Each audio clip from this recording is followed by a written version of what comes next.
Good morning, ninth class. Today we will study about the physical and chemical changes 2.4. To understand the difference between a pure substance and a mixture, let us understand the difference between a physical and a chemical change. तो बच्चों, हम ये chapter पढ़ रहे हैं इस matter around us pure. तो इसमें हम लोगों को अभी प्योर सब्सटेंस और मिक्सचर के बीच में डिफरेंस समझने के लिए सबसे पहले हमें समझना जरूरी है फिजिकल चेंज क्या होते हैं और केमिकल चेंज. ये आप बच्चों छोटी क्लासेस से पढ़ते हुए आ रहे हो, आपने 7th क्लास में भी बहुत अच्छे से पढ़ा हुआ है, बट फिर से एक बार हम लोग रिवाइज कर लेते हैं. In the previous chapter we have learned about a few physical properties of matter. हमने कुछ फिजिकल प्रॉपर्टीज पढ़ी हैं पिछले चैप्टर में.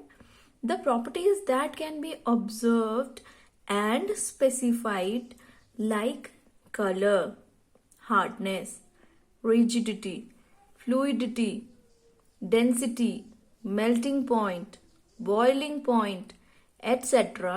are the physical properties. तो physical properties किनको कहते हैं?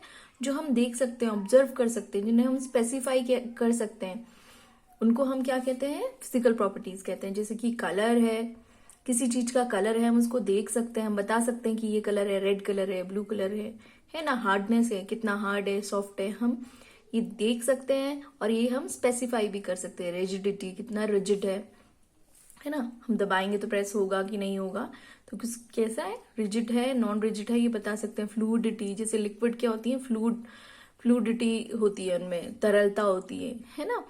डेंसिटी, घनत्व. मेल्टिंग पॉइंट, किस पॉइंट पे कोई चीज गर्म करने पे पिघलना शुरू होती है ना. बॉइलिंग पॉइंट, कहाँ पर बॉइल होना शुरू होता है, उसको बॉइलिंग पॉइंट कहते हैं. ये सारी चीजें हम लोग पढ़ चुके हैं फर्स्ट चैप्टर में. तो ये सारी प्रॉपर्टी जिन्हें हम ऑब्जर्व कर सकते हैं, हम स्पेसिफाई कर सकते हैं, उनको हम फिजिकल प्रॉपर्टीज कहते हैं. ये क्वेश्चन मैंने आपसे पूछा है, व्हाट इज फिजिकल प्रॉपर्टीज, तो आपको यहीं से बताना है. The properties that can be observed, specified like colour, hardness, rigidity, fluidity, density, melting point, boiling point etcetera are the physical properties. ठीक है. The interconversion of states is a physical change. जब हम स्टेट्स बदलते हैं, states आपको पता है पिछले चैप्टर में हमने पढ़ा है, जैसे सॉलिड, लिक्विड, गैस, स्टेट्स हैं डिफरेंट. तो इन जो स्टेट्स हैं उनका आपस में इंटर कन्वर्जन, ठीक है, आपस में जो बदलाव होता है इन स्टेट्स का, उसको हम फिजिकल चेंज कहते हैं. जैसे आप देखते हो बर्फ, है ना, देखते हो बर्फ क्या है, सॉलिड है, ठीक, और वो अगर लिक्विड हो जाए, जो आप पीते हो पानी, तो क्या है, ये स्टेट बदल गई, फिजिकल प्रॉपर्टी बदल गई, है ना. एक बार सॉलिड थी, बर्फ क्या है, आइस क्या है, सॉलिड है, और वाटर आपका लिक्विड है, और अगर हम उसको गर्म करें, वेपर स्टेज में बदल जाए लिक्विड, है ना, गैस स्टेट में आ जाए, तो क्या हो रहा है, यहाँ पर इंटर कन्वर्जन हो रहा है स्टेट्स का. और टेम्परेचर कम करने में जो गैस है फिर वो लिक्विड में, और लिक्विड फिर सॉलिड में कन्वर्ट हो रही है. तो ये जो इंटर कन्वर्जन हम देखते हैं स्टेट्स का, this is a physical change because this change occur without a change in composition. क्योंकि इसमें कंपोजिशन चेंज नहीं हो रहा है. वाटर का ही आइस भी बना है, वाटर का ही आपका ड्रिंकेबल वाटर भी बना है, और वाटर वेपर भी वाटर के ही बने हुए हैं, उसमें वाटर के ही मॉलिक्यूल है. ठीक है. तो ये जो कंपोजिशन है वो कोई उसमें बदलाव नहीं आया. और no change in chemical nature, उसका केमिकल नेचर जो सब्सटेंस का है, पदार्थ का जो केमिकल नेचर है, उसका जो रासायनिक प्रकृति है, वो उसमें भी कोई बदलाव नहीं आया. तो ऐसे कन्वर्जन को हम क्या कहते हैं, फिजिकल चेंज कहते हैं. ठीक है. जैसे कि आप आइस को वाटर वेपर में देखते हो, सब दिखने में तो आपको डिफरेंट लगते हैं, लेकिन उनकी जो फिजिकल प्रॉपर्टी है वो अलग अलग है, लेकिन केमिकली क्या है, वो सेम है. ठीक है, केमिकली सेम है. तो ऐसे चेंज को हम कहते हैं फिजिकल चेंज, जिसमें केमिकल कोई चेंज नहीं आया है, कोई रासायनिक बदलाव नहीं आया है, उनके कंपोजिशन में कोई बदलाव नहीं आया है किसी पदार्थ के. तो ऐसे पदार्थ को हम क्या कहते हैं, ऐसी चेंज, ऐसे पदार्थों के चेंज को हम कहते हैं, उनके बदलाव को हम कहते हैं फिजिकल प्रॉपर्टी. क्लियर. नेक्स्ट हम पढ़ेंगे both water and cooking oil. जैसे हम अगर बात कर लें और आगे समझाऊं मैं आपको, तो वाटर है आपका और जो कुकिंग ऑयल है, दोनों ही लिक्विड है, लेकिन उनकी जो केमिकल कैरेक्टरिस्टिक है, जो केमिकल उनका बिहेवियर है, वो अलग अलग है. इनका ओडर डिफरेंट है, दे डिफर इन ओडर. ठीक है. उनकी जो स्मेल है वो अलग अलग है, इन्फ्लेमेबिलिटी अलग अलग है। वाटर आपका क्या करता है, अगर आग लगेगी वाटर बुझाने के काम आएगा आग को, लेकिन जो ऑयल है वो आग को और तेज कर देगा, ठीक है। It is this chemical property of oil that make it different from water. Burning is a chemical change. बर्निंग क्या है, जलना, ये भी एक केमिकल चेंज है। During the process one substance react with another to undergo a change in chemical composition, ठीक है। ऐसी प्रोसेस में बर्निंग को भी क्या कहते हैं हम, केमिकल चेंज कहते हैं, क्योंकि इसमें क्या होगा, एक सब्सटेंस दूसरे सब्सटेंस से रिएक्ट करके उसकी जो केमिकल कंपोजिशन है उसमें क्या आ जाएगा, बदलाव आ जाएगा। So chemical change brings change in the chemical property of matter and we get new substance. Chemical change क्या करता है, it change the chemical property of a matter and we get the new substance. A chemical change is also called a chemical reaction, ठीक है। तो बच्चों ये chemical change है जिसमें केमिकल प्रॉपर्टी चेंज हो जाती है, मैटर की जो भी केमिकल प्रॉपर्टी है, जो कंस्टिट्यूएंट है वो बदल जाते हैं, तो this is a chemical reaction, this is a chemical change. Okay, इस पे बेस्ड क्वेश्चंस हैं केमिकल एंड फिजिकल चेंजेस पे, ये आपको करने हैं, आप कर लीजिएगा।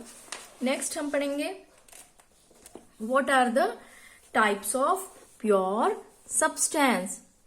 okay, what are the types of pure substance? अगर हम substance की बात करें, substance को हम pure substance को हम दो भाग में बांट सकते हैं, one is element and another is compound. okay, on the basis of their chemical composition substance can be classified either as element or compound.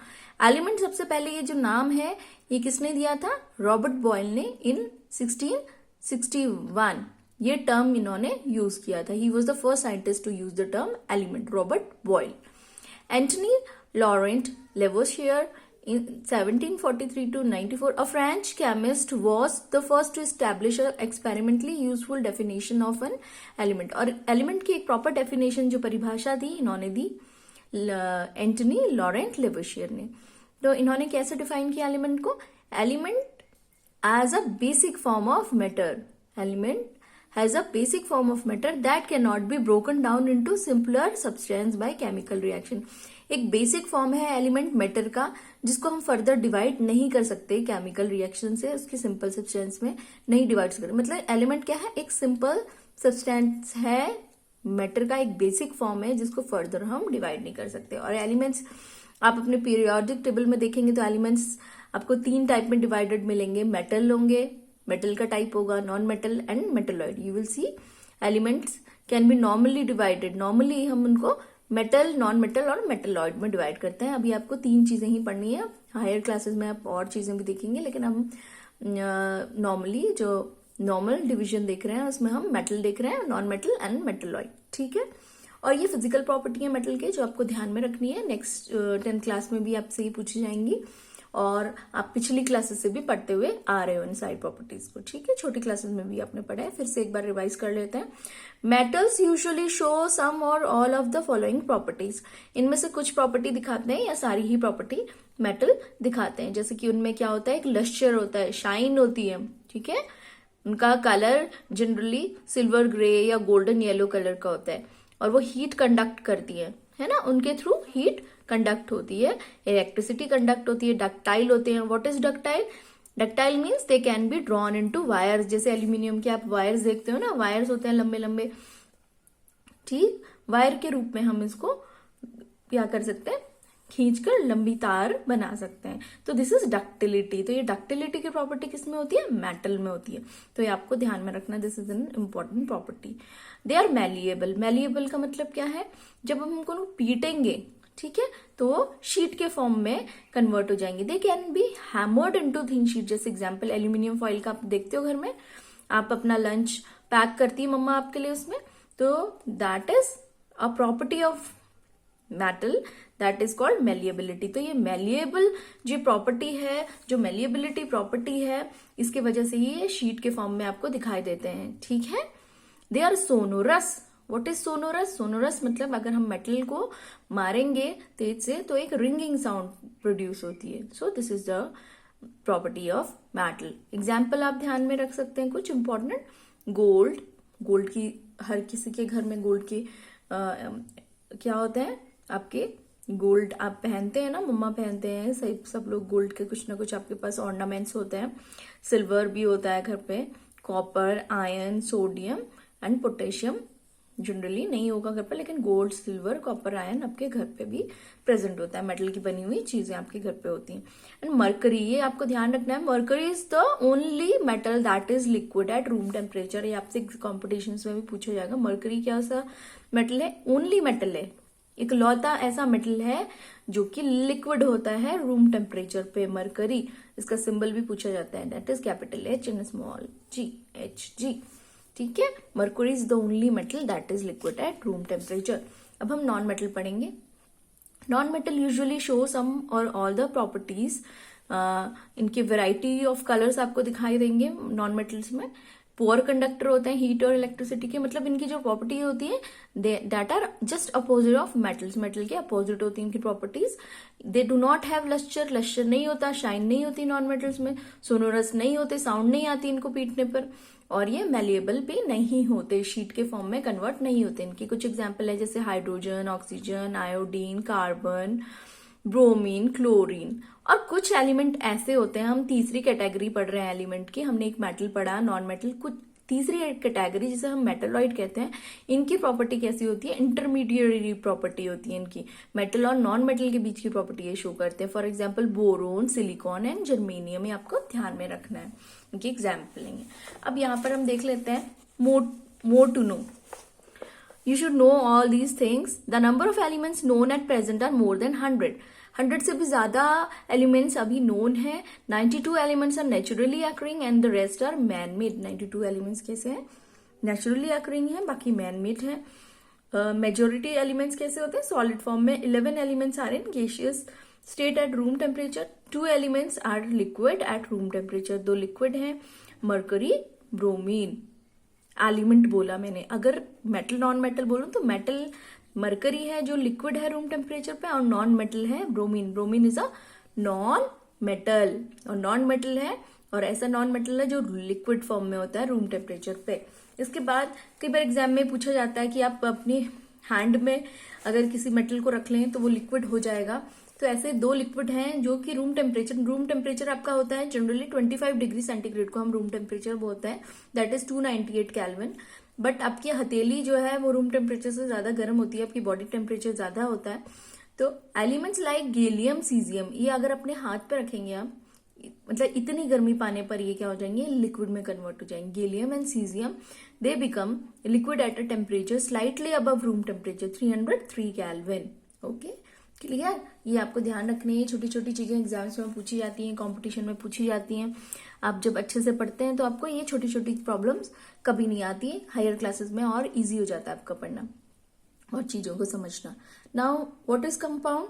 Compound is a substance composed of 2 और मोर element. 2 या 2 से ज्यादा elements से बना होता है compound, and they chemically combine one another in a fix ratio, जिसमें 2 या 2 से ज्यादा एलिमेंट्स मिलके बने हुए हैं, लेकिन उनका जो रेशियो होता है वो कैसा होता है? फिक्स्ड होता है। ठीक है, रेशियो फिक्स्ड होता है। इससे रेशियो से रिलेटेड क्वेश्चंस आप अपने हायर क्लासेस में करेंगे तो आप इस चीज को और अच्छे से समझ पाएंगे। ठीक है, अब हम डिफरेंस देख लेते हैं मिक्सचर और कंपाउंड्स में। हमने पूरा चैप्टर पढ़ लिया है, हम डिफरेंस बहुत अच्छे से बता सकते हैं। तो चलिए देखते हैं। सबसे पहले मिक्सचर्स। एलिमेंट्स और compound just mix together to form a mixture. Element या कंपाउंड, ठीक है, ये दोनों प्योर फॉर्म है सब्सटेंस के, मैटर के, है ना। एलिमेंट्स भी कंपाउंड्स भी, they are pure form of matter. ये जब कंबाइन होते हैं, 2 या 2 से ज्यादा जब आपस में कंबाइन होते हैं तो एक ये क्या बनाते हैं? मिक्सचर बनाते हैं। ठीक है, मिक्सचर बन जाता है इनके कॉम्बिनेशन से। इससे कोई नया कंपाउंड नहीं बनता है। एलिमेंट और कंपाउंड जब मिक्स करते हैं एक मिक्सचर बन जाता है और नया कंपाउंड नहीं बनता, तो इसको मिक्सचर कहते हैं। लेकिन जब एलिमेंट्स रिएक्ट करते हैं, यहाँ पर हमने मिलाया है, ठीक है, मिक्स किया है, और कंपाउंड्स में क्या है? जब रिएक्शन होगी तो एक नया कंपाउंड बनेगा। ठीक है, मिक्सचर, इसमें जो कंपोजिशन होता है वेरिएबल होता है एलिमेंट का या कंपाउंड का। ऐसा नहीं होता कि हमेशा फिक्स होगा मिक्सचर में, लेकिन कंपाउंड का जो कंपोजिशन है, कंपाउंड में जो नया सब्सटेंस बना है उसका जो कंपोजिशन है एलिमेंट्स का या कंपाउंड्स का, इसमें जो कंपोजिशन है वो हमेशा फिक्स रहेगा कि कितने एलिमेंट कितने रेशियो में रहेंगे, ये रेशियो फिक्स रहेगा। Okay, a mixture shows the property of the constituent substance. अब मिक्सचर में जो जो एलिमेंट से मिलके बनाया है, जिन जिन सब्सटेंस से मिलके बनाया है, उनकी ये प्रॉपर्टी मिक्सचर में शो होती है। बट इसमें जब रिएक्शन हो रहा है, हम बोल रहे हैं एलिमेंट्स रिएक्ट कर रहे हैं एक नया कंपाउंड बनाने के लिए, तो जो नया सब्सटेंस है उसकी जो प्रॉपर्टी होती है वो उसके एलिमेंट से बिल्कुल अलग होती है। वो जो कंस्टिट्यूएंट एलिमेंट से बना होता है उनकी जैसी प्रॉपर्टी नहीं शो करता है, उनसे अलग प्रॉपर्टी शो करता है। Okay, Fourth difference, the constituent can be separated fairly easily by the physical method. Physical method जो simple physical method होते हैं उनसे मिक्सचर सेपरेट हो सकता है। मिक्सचर के जो एलिमेंट्स होते हैं जिनसे मिक्सचर बना होता है वो सेपरेट हो सकते हैं। बट कंपाउंड के केस में जो कंस्टिट्यूएंट पार्टिकल्स हैं, जिनसे भी कंस्टिट्यूएंट एलिमेंट्स हैं, जिनसे ये कंपाउंड बना है, नया कंपाउंड बना है, क्योंकि ये रिएक्शन के बाद बना है, तो ये फिर सेपरेट करने के लिए हमें केमिकल या इलेक्ट्रोकेमिकल रिएक्शंस करनी पड़ती हैं, तभी ये सेपरेट हो सकता है। क्लियर? तो इसको अच्छे से आप समझिए मैंने जो बताया है और इसको याद कर लीजिए। नेक्स्ट हम पढ़ेंगे, ये भी आपका रिविजन सॉर्ट ऑफ टेबल है जिसमें हम रिवाइज कर रहे हैं। चैप्टर में हमने जो भी पढ़ा, हमने पढ़ा मैटर की 3 स्टेट होती हैं, सॉलिड, लिक्विड एंड गैस। और मैटर कैसे एग्जिस्ट करता है? Matter exist as a pure substance and matter exist as mixture. हम फर्स्ट चैप्टर से पढ़ते हुए आ रहे हैं, ठीक है। तो मैटर की क्या स्टेट है? Solid, liquid and gas. And matter exist as pure substance, it also exist as mixture. अब हम पहले प्योर सब्सटेंस देख लेते हैं। हमने अभी पढ़ा है प्योर सब्सटेंस एलिमेंट की तरह एग्जिस्ट करता है या फिर कंपाउंड की तरह। एलिमेंट हमने देखे थे मेटल, नॉन मेटल, मेटलॉइड। तो ये क्या बताया था, जो हमने रॉबर्ट बॉयल की डेफिनेशन पढ़ी थी, उनके अकॉर्डिंग क्या है, जो एलिमेंट्स होते हैं वो सिंपल सब्सटेंस होते हैं जिनको फर्दर हम ब्रेक नहीं कर सकते, ठीक है। और एलिमेंट के कुछ एग्जाम्पल हम मेटल से भी दे सकते हैं। Copper is a metal, oxygen is a non metal, and कुछ मेटलॉइड जैसे सिलिकॉन, बोरोन। तो ये एग्जाम्पल है एलिमेंट्स के। अब compound have fixed composition. Fix composition होता है एलिमेंट्स का इसमें, and can be broken down. और इनको अगर हम ब्रेक करना है, फिर से वापस उन एलिमेंट में जिनसे ये बने हैं कंपाउंड, उसमें ब्रेक करना है, तो हमें केमिकल या इलेक्ट्रोकेमिकल रिएक्शंस करनी पड़ती हैं। इनका एग्जाम्पल है जैसे water, methane, sugar, salt. Okay, अब हम देखेंगे कि मैटर का एक फॉर्म तो हमने पढ़ा pure substance, that is element and compound. और मैटर का हमने दूसरा फॉर्म पढ़ा, दैट इज मिक्सचर। मिक्सचर में हमने पढ़ा कि mixture has no fix composition, कोई फिक्स कंपोजिशन नहीं होती। A mixture can be a homogeneous mixture, जिसमें यूनिफॉर्म कंपोजिशन होती है किसी चीज की, ठीक है। हमने मिलाया अगर सॉल्यूट पार्टिकल सॉल्वेंट में, तो जो सोल्यूशन बनता है वो क्या होता है, वो कैसा होता है, यूनिफॉर्म होता है, यूनिफॉर्मिटी होती है। जैसे शुगर को हम वाटर में मिला दें या सॉल्ट को हम वाटर में मिला दें, you will see a uniform solution. अब हेट्रोजेनस जो आपका मिक्सचर है, that is non uniform composition. जैसे हम सैंड और सॉल्ट को मिला दें, शुगर सॉल्ट को, या वाटर एंड ऑयल। और हेट्रोजेनस में आपने पढ़ा था सस्पेंशन, कोलॉइड, ये सब आप पढ़ चुके हैं। ओके, क्योंकि क्लास मिलते हैं हम नेक्स्ट वीडियो में। Thank you for the day, take care.